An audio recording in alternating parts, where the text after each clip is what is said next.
A short story of creation, as told by a wondrous man's earthly evolutionary travel into a world of wonderland, by René Nadeau. We find ourselves in an era where no one has much time to read books, so I've made this a short but powerful, often with great tribulation, account of my life's educational journey. I hope my story will successfully demonstrate how I, as well as the reader, from shortly after our arrival on earth, have been deceived. If you may be looking to determine just how the wool was pulled over all of our eyes, as goes the cliché, be careful what you look for, as you just may find it. This could possibly be the most important story you will ever read at any point in your lifetime.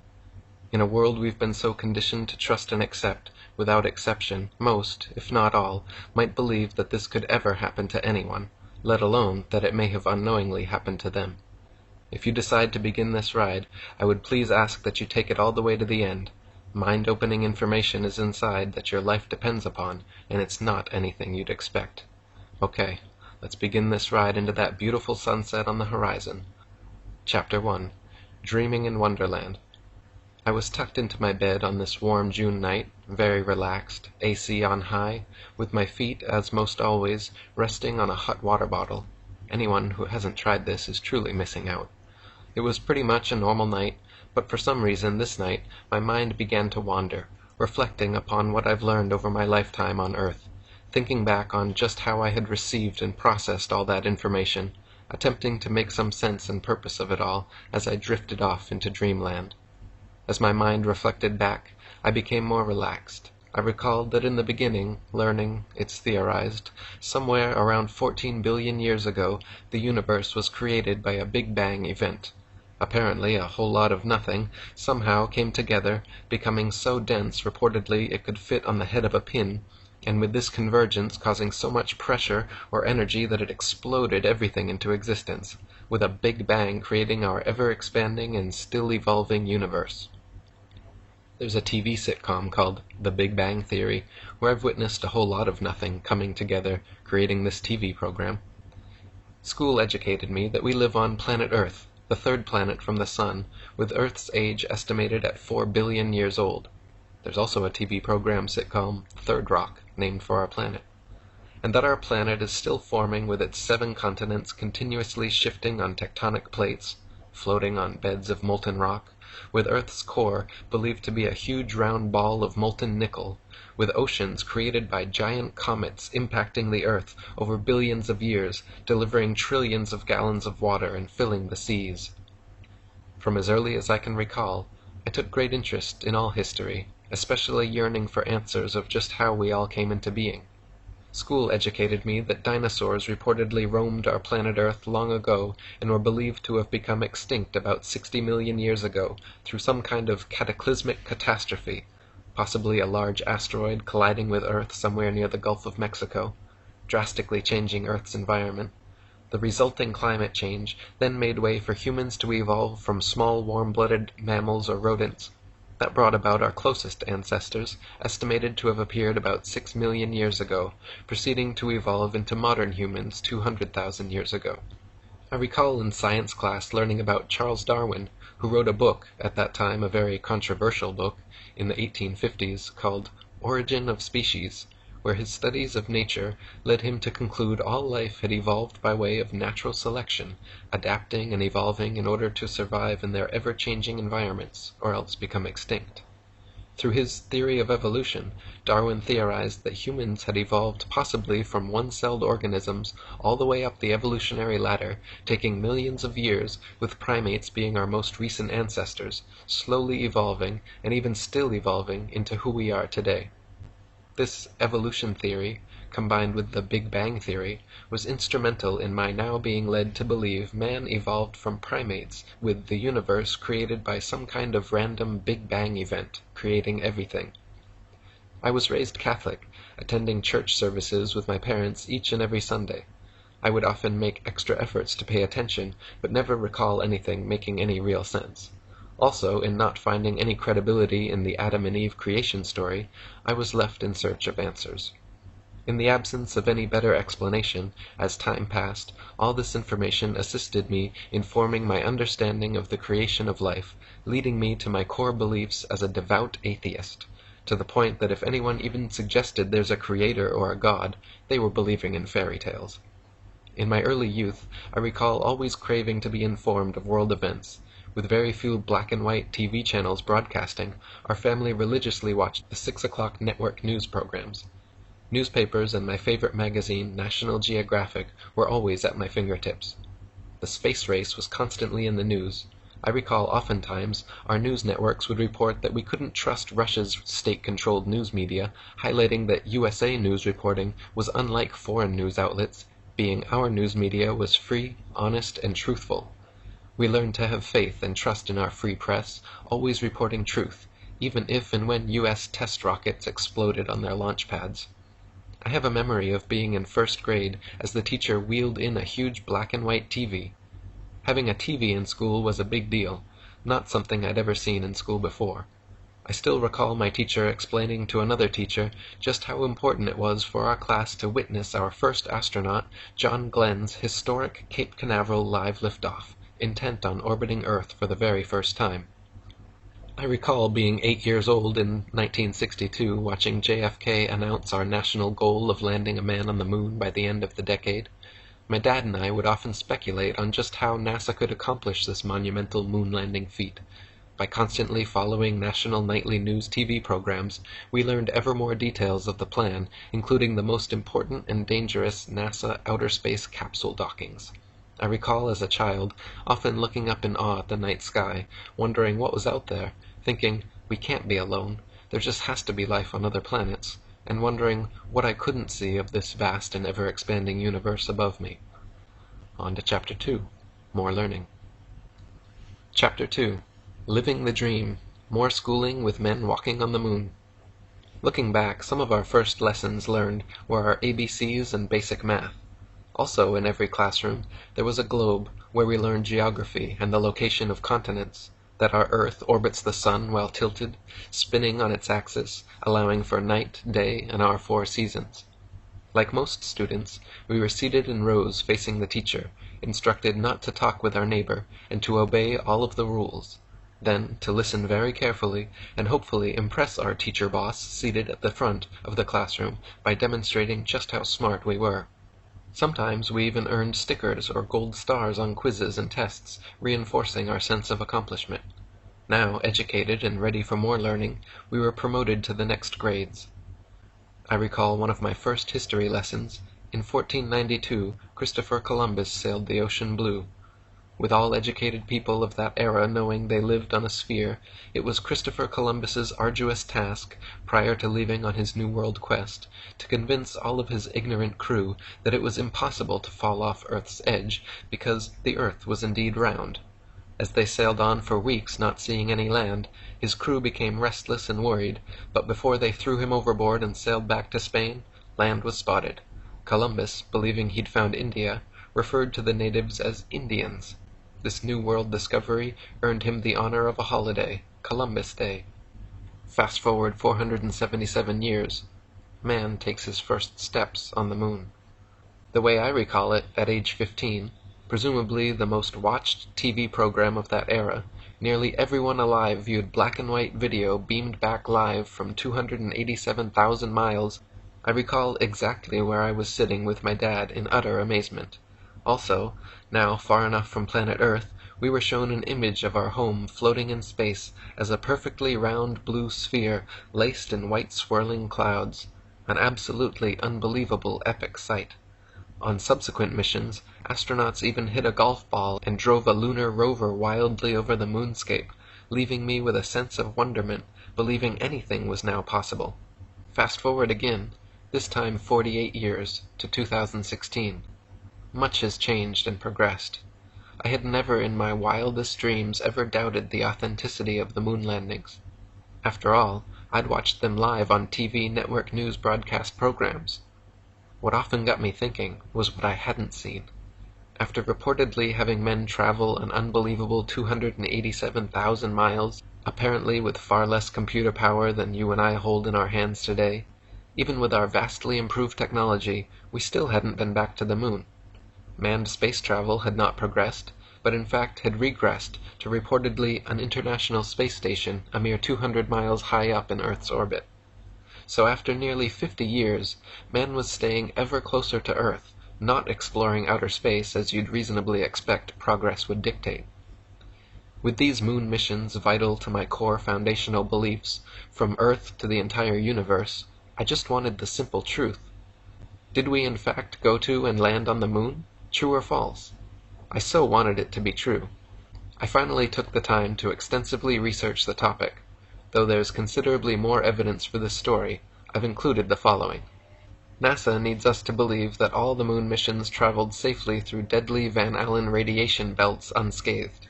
In late 2015, NASA posted a video on their official website regarding testing of the new Orion spacecraft, reportedly attempting to reach 3,600 miles away from Earth.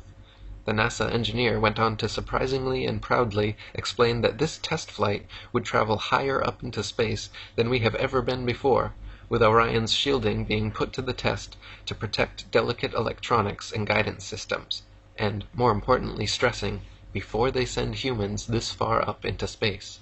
Wasn't this shielding problem solved nearly half a century ago? Or maybe NASA doesn't remember they'd solved this problem, seeing as they've confessed to losing all 14,000 reels of telemetry data, including blueprints and all original videos for all the Apollo missions. So NASA has not just misplaced, but has lost forever all documentation evidence and physical proof of what's been referred to as the greatest accomplishment in all human history. How can something so vital to our national security and history that you'd expect to be stored in the National Air and Space Museum, or even possibly Fort Knox, be lost forever? Well, unless this documentation was intentionally lost, destroyed, or maybe it never even existed at all. As a side note, last fall I witnessed presidential candidate Bernie Sanders, in a debate response, in order to make a point, accentuating the impossible, said, "It's like they're going to go to the moon.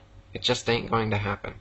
Also telling, when viewing astronauts Buzz Aldrin and Neil Armstrong's moon mission interviews, their body language appears not at all consistent with truth-telling.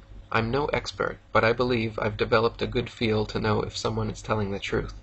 The bottom line? In the absence of any physical proof, expected space exploration progress, including overwhelming and NASA-admitted obstacles, the only reasonable conclusion is, the moon missions were apparently staged Cold War propaganda stunts, reported by our trusted news media as actually happening, rumored to have been produced by the famed director of the 1968 movie 2001: A Space Odyssey, the late Stanley Kubrick. If it were at all possible to travel to the moon, after nearly half a century, NASA would surely have a simple HD camera positioned on the moon, aimed back at our Earth, or even moon bases by now, showing planet Earth spinning 24/7 in real time. They could even sell advertising on it. I know I, like many, would have a dedicated screen on constantly for our spinning planet Earth. We've been led to believe we have seen photos of the Earth from space. The opposite truth is, there are no actual photos and/or real-time, real videos of Earth. Each year, NASA publishes new Earth CGI special effect images, remarkably with the continents drastically changing size and location from year to year. Reasonable expectations suggest oodles of real-time actual videos and selfie photos of planet Earth being available. Again, it's so often what we don't see that's so important to begin finding the truth. If you take the time to look, there's so much more evidence indicating our moon missions were no more than a Hollywood science fiction production. What I found shook the very ground I stand on, and this unprecedented deception is just the tip of the iceberg of revelations to follow. On to the next, extremely cold, Chapter 3. Chapter 3. From the Moon to Antarctica and Beyond.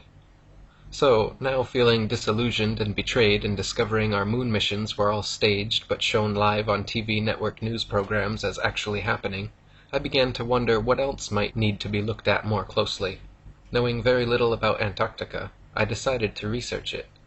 We've been led to believe Antarctica is a massive frozen continent covered in ice, located at the very bottom of our planet Earth, of no real interest except for a few scientific outposts. The opposite truth is the apparent reason we don't hear much about Antarctica is because of its very great interest and cordoned off similar to Area 51. My research turned up that highly respected explorer Admiral Richard E. Byrd visited Antarctica several times. His last two expeditions were codenamed Operation High Jump in 1946 and Operation Deep Freeze in 1955 and 56, the details of which remain classified. Upon his return in 1956, he happened to do a live television interview, presumably under national security restrictions, and briefly went on to say Antarctica was the last great bastion of untouched natural resources, such as coal, oil, and other valuable elements. He indicated they had discovered a 10,000-foot-high mountain range as well as unexplored land beyond the South Pole, not covered by ice, the size of North America. These discoveries were quite astonishing. Admiral Byrd died at his Beacon Hill, Massachusetts home of a reported heart ailment in 1957, somewhat mysteriously. Antarctic Exploration Reports. There are none. No further publicized Antarctic expeditions. Antarctica became restricted to only those with national security clearances. Next, the United Nations Antarctica Treaty, signed June 1961, that won't even come up for discussion until 2040. A treaty no country has ever broken or fought over, making Antarctica off-limits to everyone and patrolled by the UN International Military, keeping out all unauthorized personnel. After schools and media this time became nearly completely silent about Antarctica, including the reported discovery of new land on Earth, I began to wonder more about what they may not be telling us, leading me to begin questioning and researching other information learned in school. What I found shocked me. We have been led to believe the Earth is a perfectly round blue sphere with water sticking to it, spinning at 1,000 miles per hour in orbit around the Sun, traveling 67,000 miles per hour, with our entire solar system traveling at 500,000 miles per hour around the galaxy, and the entire galaxy hurtling through space, resulting from the ever-expanding Big Bang-created universe. The opposite truth is, better make sure you're sitting down. Shockingly, the Earth is flat and stationary, potentially covered by a solid dome firmament, as described in the Bible. Our flat Earth appears to be surrounded by an ice wall, estimated at 200 feet plus in height, encircling the entire flat Earth plane. I know, that may bring about the question, why hasn't someone just gone over the 200-foot ice wall to take a photo of the dome? Well, because the international military will stop you, thanks to the 1961 UN Antarctic Treaty's no-fly and no-sail zones firmly in place to protect this earthly secret. So before you say what you may be thinking, I know Earth can't be flat. I trust I live on a blue spinning sphere. It has to be true. Why would they lie or hide this? Which is exactly how they've programmed you to react. Stop. Please step back and critically think for a moment.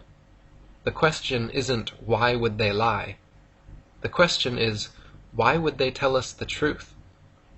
If land and knowledge are wealth and power, why would the elites and governments share it with the peon slave masses who they openly state they want to depopulate?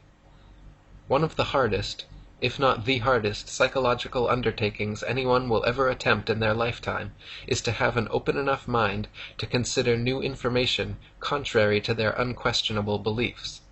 Then, to become self-aware enough to recognize the need for and the importance of questioning their foundational understandings of the Earth. Why?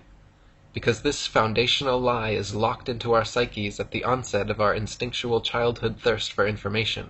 You're as sure of where you live on planet Earth, the third rock orbiting the Sun as a speck in the vast universe, as where your house is located in your neighborhood, or the nose is on your face.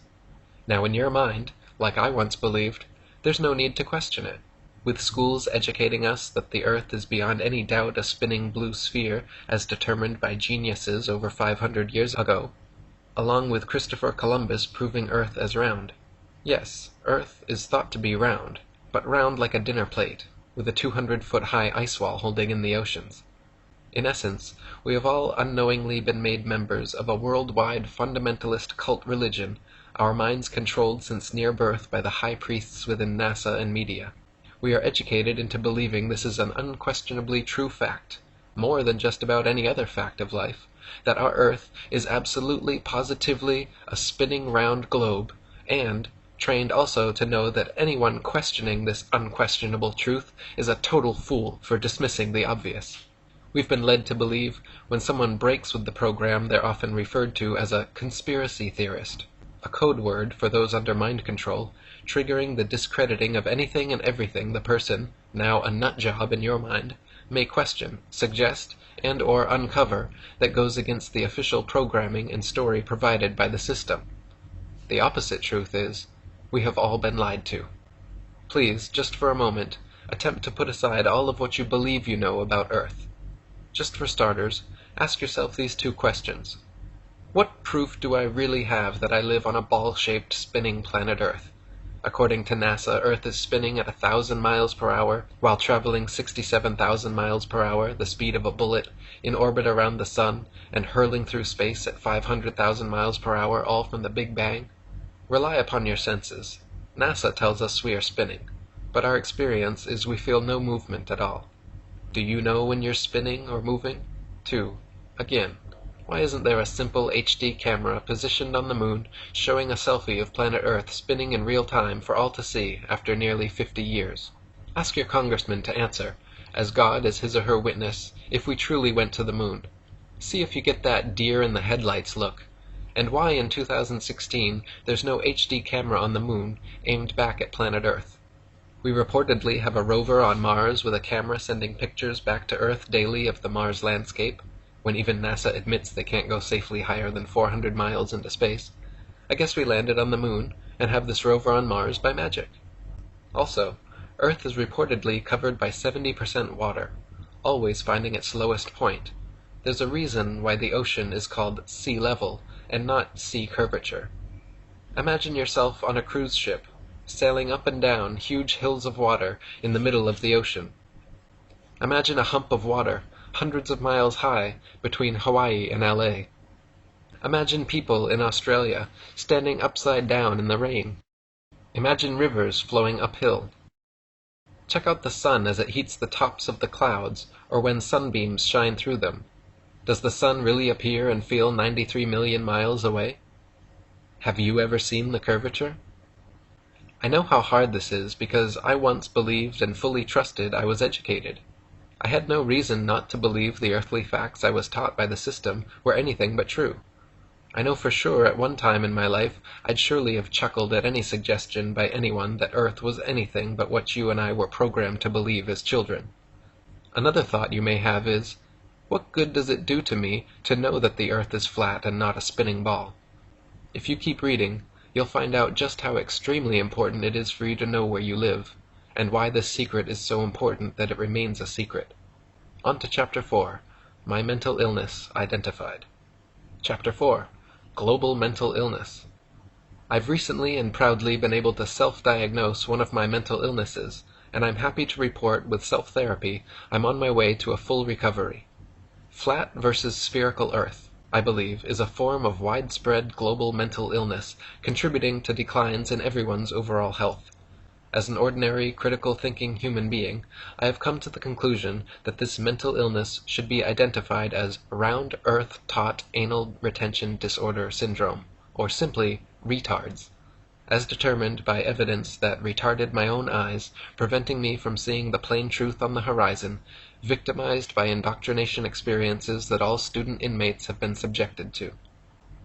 If you feel the urge to dismiss what I've suggested about Earth, please keep in mind that it may be you, believing you're so educated, that it is you claiming to know everything, relying solely upon what the system that controls us told us. As indicated in my introduction, most, if not all, may not believe that this could ever happen to anyone, let alone that it unknowingly happened to them.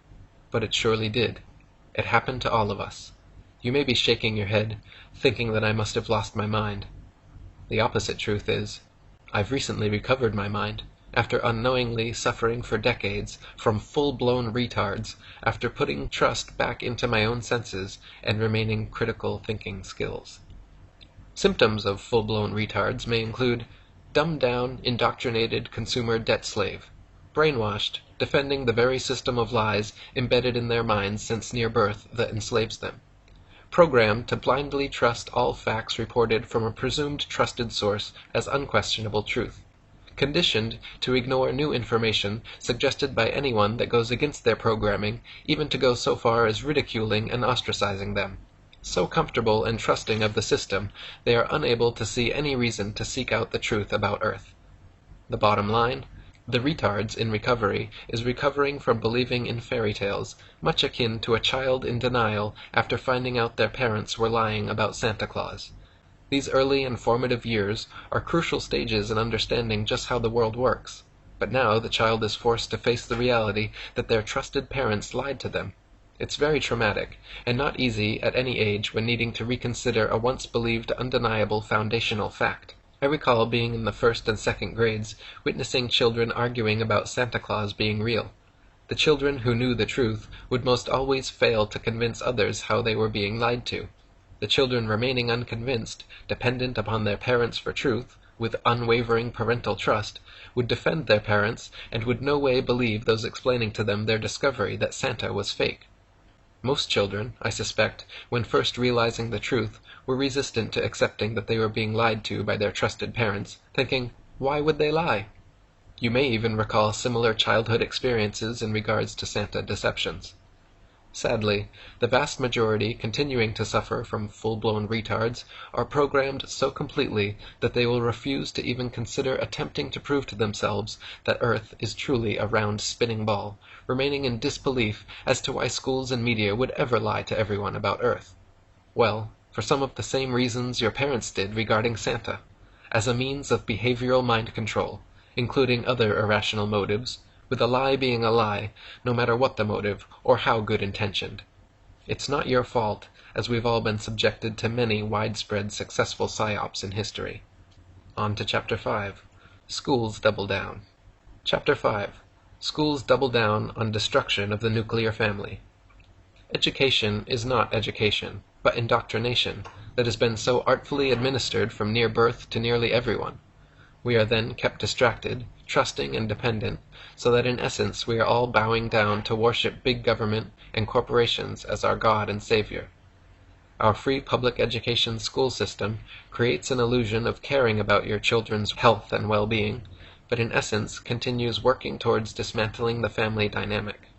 But why, you may ask? That seems crazy. Brief recap.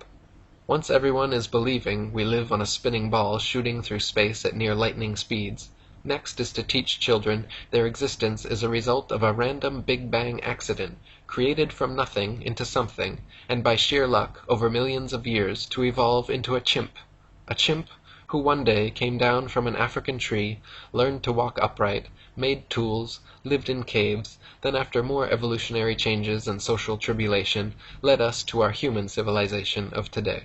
You have been led to believe you are nothing special. After all, your ancestors are mere chimps, owing your very existence to an all-knowing system who medicates, vaccinates, and educates you about living on a spinning ball.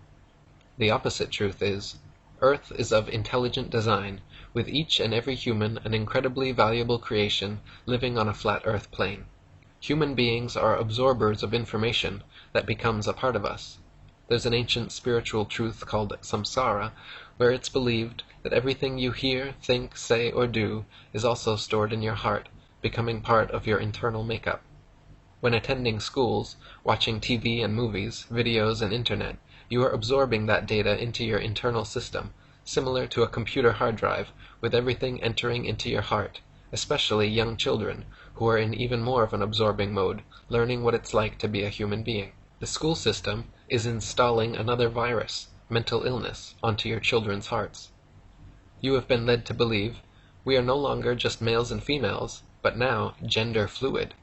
Now we have little boys and girls questioning if they truly are little boys and girls. The opposite truth is, men and women are men and women. You just don't wake up one day looking to explore the opposite gender's sexuality, and now numerous gender identities, to then all grow up to have healthy heterosexual relationships and stable families. Also, using celebrities, you have been led to believe that nearly everyone in Hollywood is implied to be either gay or gender fluid, etc., encouraging exploration of individual sexuality, that in order to be a fully functioning human being, you need to explore your feminine side if you're a man, or your masculine side if you're a woman, sending the message that everyone's no longer just a stable heterosexual person, but that we are actually here by luck, living on a spinning globe without boundaries, discipline, duty, or order. The opposite truth is, this socially engineered mental illness is being perpetrated upon your children with the intent of ushering in more chaos to male and female relations and future family formation. By the system teaching, women can be men, and men can be women, with everything equal. Women are duped into not wanting to be bothered with being mothers anymore, and to act more like men. Feminism is not a grassroots movement, but started by the powers that be, the system, in order to brainwash, not to help, but to eliminate women, leading women to believe they were oppressed, when in fact the opposite is true, and they were the most privileged class in all of recorded history. Not having to work outside the home, they were able to partake in the most rewarding job of all, raising their children in the safety of suburbs with their husbands having full job security. Now stay-at-home moms raising children are nearly extinct, with others often shaming them into getting jobs. Tricked by the system into believing they were oppressed, these women must now work even harder for a system screwing them out of the natural order of family and life's renewal, in its place working heartless, empty, corporate wage-slave jobs, burdened with student loan debt, and often raising a child, no longer needing a male role model with the assistance of the system, often finding themselves alone or with cats in place of children and family, believing this was all their own idea. They have no clue what hit them, but will defend the very system that now enslaves them, as their fertility expires, often ending up lonely, highly educated, brainwashed, highly medicated, highly in debt, depressed, expiring cat owners, with litter boxes to clean, duped again that they can do anything, only to find themselves having to do everything, ending up with nothing but cats rubbing against them and dogs humping their legs, sagging, fading tattoos, and a lifetime of rainbows of unnatural hair dye, the likes of scary circus clowns, of blue, green, red, and orange, unattractive to men, and more dates with Ben and Jerry, including Dr. Feelgood, in order to distract them from the reality of failure. With all these created movements of fat acceptance, debt acceptance, STD acceptance, abortion acceptance, birth control acceptance, age acceptance, poor health acceptance, diabetes acceptance, etc., it all boils down to death acceptance. Women are being liberated right out of existence, with the system knowing the way to control anyone's mind is to lead them to believe they're free and liberated when they're not, and thereby reducing the population. Sadly, women are no longer in control of their minds and failing to see the obvious on the horizon. Men are being conditioned that masculinity is no longer a desirable trait, with everyone equal, and encouraged to act more like women, trending towards being conditioned to live more of a metrosexual lifestyle, even taught by the system and media that they can grow up to be women. In its wake, such men are becoming less and less attractive to women. Women acting like women are increasingly ever more difficult to meet, instead acting more like drag queens, causing increased rejection from men's attempts to meet them.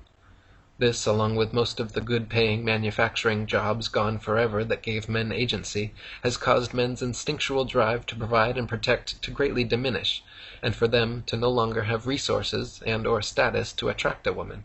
The men that do have resources are in ever greater numbers unwilling to enter into marriage contracts or even relationships with women, as that leaves them vulnerable to financial and emotional destruction.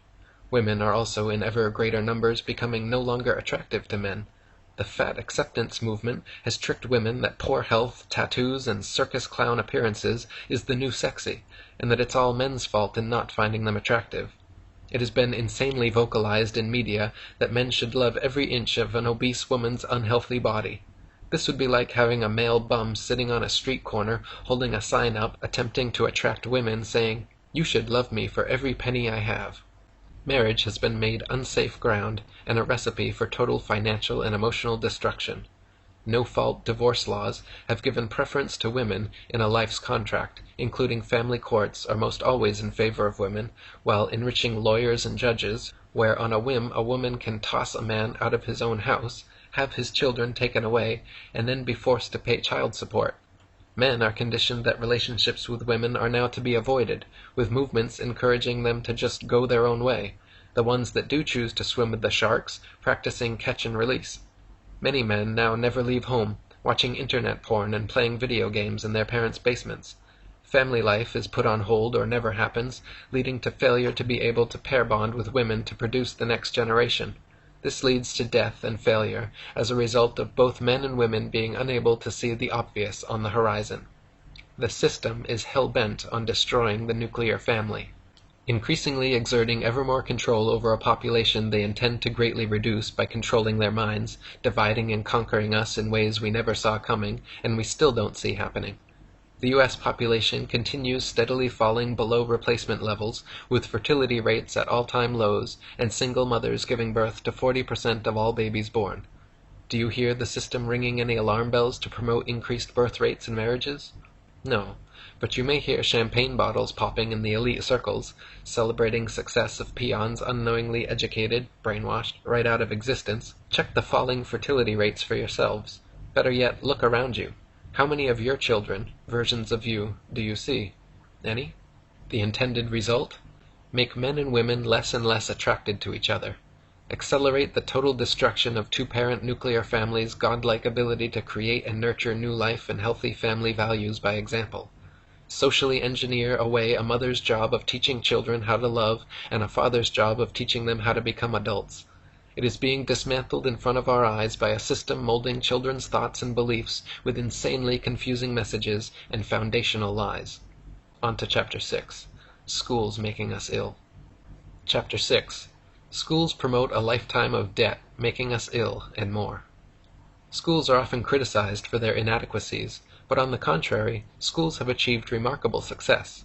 Parents, products of the system, are so conditioned that they seek out perceived better schools for their children to help ensure they'll receive even more enhanced mind control conditioning. Illusions of truth, trust, and facts are all built upon the foundation of the globe myth, making way for any misinformation to follow, easily accepted by an unquestioning, mind-controlled population. Fully transformed into unquestionably believing everything and anything disseminated from the perceived trusted corporate media source, now instinctually conditioned to dismiss anything contrary to any official story reported in the news media. So even if someone says, "Hey, that just doesn't look right. Did that event really happen?" the correct answer always has to be, "Well, of course it did.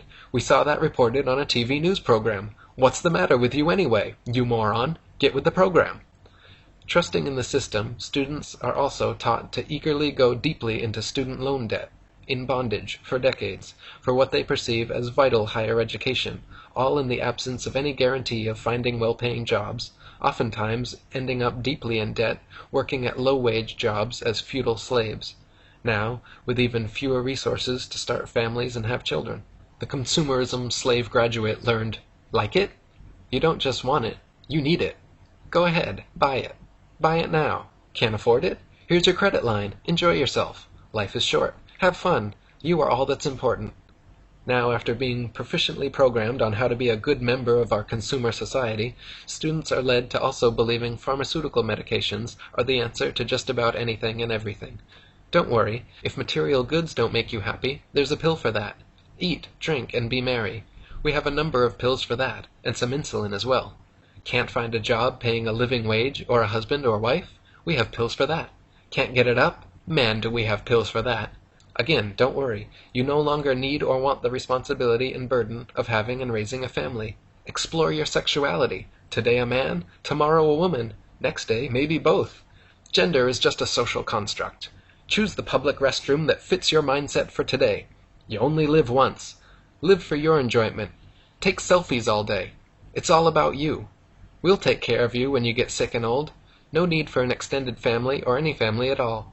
The system's here just for you. The message? Promoting gluttonous, narcissistic, irrational consumerism, debt, and confused sexuality.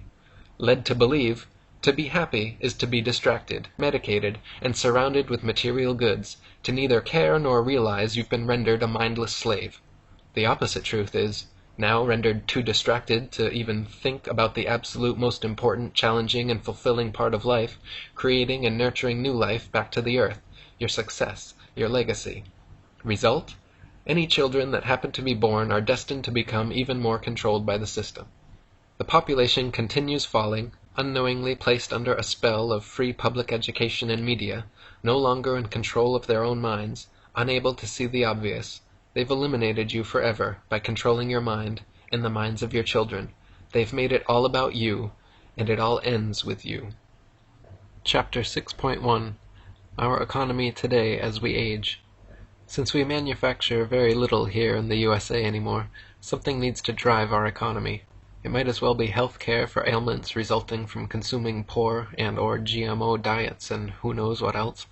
Under the illusion of health, doctors trained by the system are now looked upon as gods or high priests of the system. They are to provide you a longer life as they proceed to prescribe poison pharmaceuticals and vaccinations that may affect you who knows how badly, from liver damage, memory loss, to cancer with endless possible side effects, etc.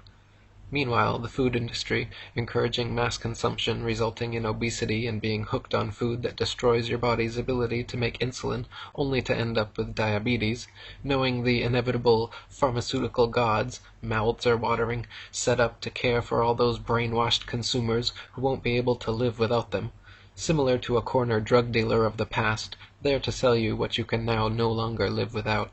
The system, again just for you, is searching for cancer cures, not for prevention, and knowing in advance there will be an ever-increasing demand, keeps cancer treatment centers popping up everywhere to meet the upcoming known demands. Only a society given all the opportunities and encouragement to make itself ill in every way needs a massive healthcare system. Again, the system caring about you is an illusion. We are being lied to on a scale that's off the charts. The bottom line is, for their bottom line, and also to put you through the agony of barbaric treatment with high-priced powerful chemicals for as long as possible before you die. They've even made giving birth unnatural, oftentimes becoming an ever more risky and profitable and ghoulish prospect, with C-sections ordered by your trusted doctor becoming ever more common. For those who do live a long life, the end of life oftentimes finds a way to again be unnatural, sedated with pharmaceuticals, starved, and dehydrated to your last struggling death breath. The message, again, don't have children because this is a horrible, painful, meaningless, consumer-driven, debt-burdened life from beginning to end, and just not worth it. On to Chapter 7, Seventh Inning Stretch, and so much more. Okay. I know there's been oodles of earth-shattering information put forward. Please stand up and stretch. Take a deep breath, because what I'm about to share with you may even be more shocking than learning of our flat earth. Chapter 8. Top of the 8th inning. Batter up. Here's the wind-up and the pitch. I once saw this on a bumper sticker long ago. The brainwashed never wonder. And I didn't exactly know or realize what it meant back then. Believe it or not, and like it or not, as you now know, it has become apparent to me we're all confined here in a totally enclosed biospheric system planetarium, Earth of unknown size and shape, created by intelligent design. Kind of like, why would schools teach a curriculum of theory of evolution versus creationism? Why not both? Because creationism is not part of the programming, contradicting students' indoctrination of a spinning ball Earth rocketing through space and time. With them, monkeys' uncles, as passengers, now assigned a set destination, with no children of their own ride with them, being when the ride you believe you're spinning on while taking selfies is over, you exit the ride by stepping off, gone from Earth. Next stop, hell. It's similar to misinforming people seated in an amusement park ride, set up and appearing to rapidly spin separately while whirling around at super speeds, even though they experience and feel nothing, are told that the ride has actually been underway since they arrived, and they just hadn't realized it. I, like you, was convinced for the better part of my life that this was true. This foundational belief that we all live on a spinning ball Earth makes way for our big government god to be worshipped as a false idol, then forced into paying tribute to that very system that keeps us all unknowingly brainwashed. Led to believe, from schools, that intelligence rests upon accepting, absorbing, and regurgitating information presented, confirming successful programming installation. So brainwashed, trusting, and dependent upon our educational systems, parents, being products of that same system, eagerly offer up their children's minds for programming shortly after their arrival on Earth. With the message, to resist is not only futile, but insane. The population is harshly punished into submission until accepting the programming one way or the other. The opposite truth is you're left with two choices. You can be true to yourself, ask questions, find real answers, and break free from your programming, spread the truth about Earth far and wide, at the risk of being ostracized, knowing that when attempts to expose the flat Earth to programmed, controlled minds are made, they'll vehemently resist, programmed so well to know what they think they know as undeniable truth about the Earth, Moon, stars, and Sun, that even if they could question their programming, they're unable to see any benefit for them to do so, because they're perfectly happy in experiencing comfort and contentment while unknowingly on a path to extinction. Or, 2. You can be true to yourself, ask questions, find real answers, and break free from your programming. Seek out truth and meaning of our existence for yourself only, sharing with a select few that may be ready and or deserving enough to begin to be deprogrammed, knowing that those who walk amongst you are mostly hopelessly brainwashed, with many doomed to ultimate life's failure, and living your life, continuing to seek paths to the truth about our Earth and Creator, while being a creator yourself by having as many children as you can support, teaching them to rise above all the lies, distractions, and temptations of consumer gluttony. I guess one of the biggest dilemmas is what, when, and how do you tell your children? When and if you hopefully seek out the truth about the very ground we walk on? Do you tell your children all of what they're learning in school is BS, and while attending school to do it in a mode of suspension of disbelief? Do you withdraw them from school to homeschool them, knowing it will not prepare them for the world of deception we live in? Do you advise them to listen even more carefully in absorbing the programming entirely, and maybe, just maybe, they can become an astronaut, if they have the right stuff, selected for a possible upcoming mission to Mars, for a starring acting role, playing the part of a pathological liar? Do you flat out tell them the flat out truth about our flat Earth, and that they have been under mind control, with everything they have been told, have learned, and will be taught are lies intent on keeping them from reproducing? Will they even believe you? That, my friends, is all up to you to handle and figure out. It brings tears to my eyes that life is nothing like we have been led to believe. Those in control of our minds have convinced us that we all live on a painting of a spinning ball. It's been said, the bigger the lie, the easier it is to believe. Sadly, believing the biggest lie ever told in all of human history has resulted in the masses' total loss of control of their mind, body, and spirit, a loss so complete that many will never even realize they have lost it. On to the 9th. Final thoughts. Chapter 9. Some final thoughts. Bottom of the 9th inning. Sadly, as I confessed in Chapter 1, I was led into becoming a devout atheist, zombie troglodyte, victim of my schooling, indoctrination, reinforced by media, educated with BS and false earthly facts. Somehow breaking free from the master programming that stuck just enough, keeping me in the dark for decades, leaving me embarrassed that I didn't question all learned basic earthly facts I was led to believe sooner. For my entire lifetime I always considered myself open-minded, but knowing if anyone approached me 2 years ago and just mentioned the Earth might be flat, I would have instantly determined that a retarded moron was in front of me, because I, like you, believed I was educated, with all I needed to know, and fully able to spot a retarded moron when I saw one. I always attempted to live my life in that extraordinary claims demand extraordinary proof, when presented with any claim appearing as wild or outlandish. This strategy served me well in keeping me from believing what wasn't the truth. But I must confess to you right here, right now, flaws and errors in employing this foundational philosophy. For this to work as intended, it needs to be all-inclusive of any and all sources, or it can't be depended upon to serve you. My mind was unknowingly being controlled, just as yours is reading this right now, into trusting our educational system and news media to provide and disseminate truthful information, causing me not to consider what turns out to be the extraordinary claims actually being made about our Earth being a globe, all in the absence of any real proof. You were all wholeheartedly trained into putting blind faith and trust in what we've all been taught, in school and or shown on TV news, just as I was, even above our own senses. But if you like, you can call me a retarded moron for questioning my programming, and or for just sharing my discoveries. The opposite truth is, it's you that unknowingly suffer from full-blown retards, that childhood-induced mental illness known as round-earth-taught anal retention disorder syndrome, with school systems and media apparently doing even a better job on you than they did on me, trusting, as I did, that the system provided all the true facts needed to be known. As indicated in Chapter 2, my journey began with just needing the truth regarding our moon missions. again reported as being the greatest achievement of all humankind, and finding them to be fabricated. Then I discovered the secrecy surrounding Antarctica, and lastly, evidence exceedingly well explained by Eric Dubay's YouTube videos, demonstrating proof positive the utter impossibility that we're living on a perfectly round spinning blue marble hurtling through space. The more you desire and dig for the roots of your very existence and why we find ourselves in this game of life, the more you'll be amazed, being there's much more to this life than we've been led to believe, and sadly this desire is constantly and unknowingly being programmed out of everyone. Big government and news media has even made the word truth politically incorrect. Now anyone no longer under their mind-controlled programming are identified as truthers. Truth is not something anyone should be seeking.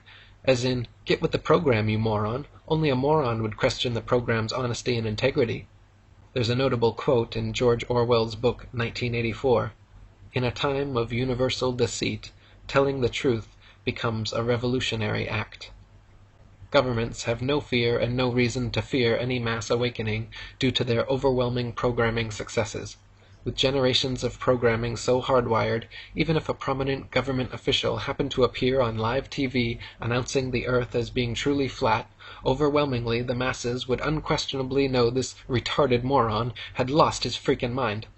I've written my story for those with gut feelings that something's wrong, but are unable to put their finger on it, hopefully now intrigued enough to investigate it for themselves. I would hope you'd agree that the only one anyone can truly rely upon and trust is yourself. There's a saying often heard when people are talking with one another, I suspect to ensure that they aren't being led to believe and or left feeling gullible having believed something made up. It's, are you serious? Now that I've shared with you what I've discovered, are you seriously not going to stop and think about it all for a moment? When you are told you are something you're not, and you believe it. You are living somewhere you aren't, and you believe it. You are flying, spinning, when you aren't, and you believe it. You could be told anything after, and you will not disbelieve it, resulting in now believing you are a monkey's uncle, living on a spinning ball, rocketing through endless space. Sounds crazy, but that's what we've all been led to believe. Those who are educating you with foundational lies have motives for doing so. They are treating you similar to a farmer caring for his livestock, feeding them what he chooses, keeping them content, comfortable, and distracted until they live out their usefulness. Charles Darwin got one thing right. Through his observations he concluded survival of the fittest as being the key to life, with only the smartest, most healthy, and especially those with the ability to adapt, giving birth to and nurturing the next generation, or else experience the cruel reality of unceremonious extinction, wiped from the face of the earth. Human survival of the fittest will be only for those who can adapt by discovering the foundational lies we have insultingly been led to believe.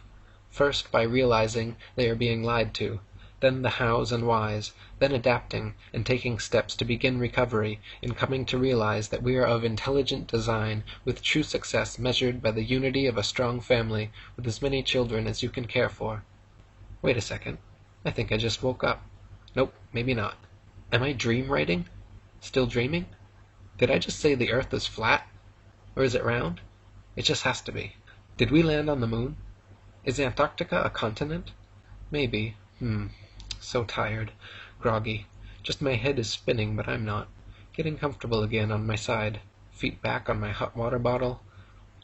Thank you for completing my story about a regular guy believing he was educated, attending school. He learned basic earthly facts, including those of the creation of life in the universe. Upon graduating, he experienced a great sense of accomplishment, believing he, along with everyone else, was also now educated.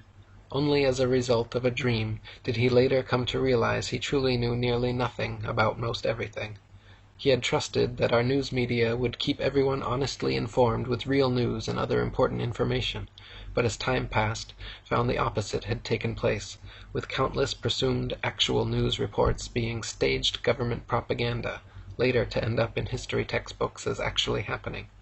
Ironically, those pulling the strings have scientists building machines that can think critically, AI, while school teachers are programming our children not to think, no intelligence, NI. One day, soon, presumably replaced with manufactured, soulless robots, allowing for even more control by those in control. Big government can't be trusted, with their greatest fear being a populace of well-informed, enlightened, strong spiritual souls uniting, fearing this unity of all the people on earth will end their power they have over us to control us with lies. Again, the powers that be absolutely do not want us peons to have their same level of earthly knowledge. Able to see the big picture, they influence our minds to bring about their desired population reduction. I'll say it again for those who missed it. The system is providing you everything you need while making you comfortable for you to end your own legacy. You may ask, but why? I don't understand why. Well, because you're no longer needed. The progressive and rapidly approaching robot revolution is upon us, making the programmed and now significantly less intelligent human peon obsolete, slowly being programmed to eliminate themselves in order to save the planet they think they know they live on. Replaced with man-made soulless AI robots slaving for the elite, much more efficiently controlled surely to surpass human intelligence, and most definitely able to determine whether or not they're spinning on a ball 70,000 miles per hour, that humans could never figure out. In the end, only kindness matters, so please be nice to everyone, especially those who dare to begin attempting to unravel years of deceptive programming, hopefully finding a path to the meaning and purpose of their existence, while being creators and nurturers of renewed life, adapting to become one of the ancestors of a human survivor of the fittest, and possible chance for spiritual recycling, living on in some other form. The Creator within moved me to share my evolutionary travel into Wonderland with those directed to find it, because you weren't created by accident. I didn't create this by accident. You didn't find this by accident. Until we meet again in my dreams, unless I wake up.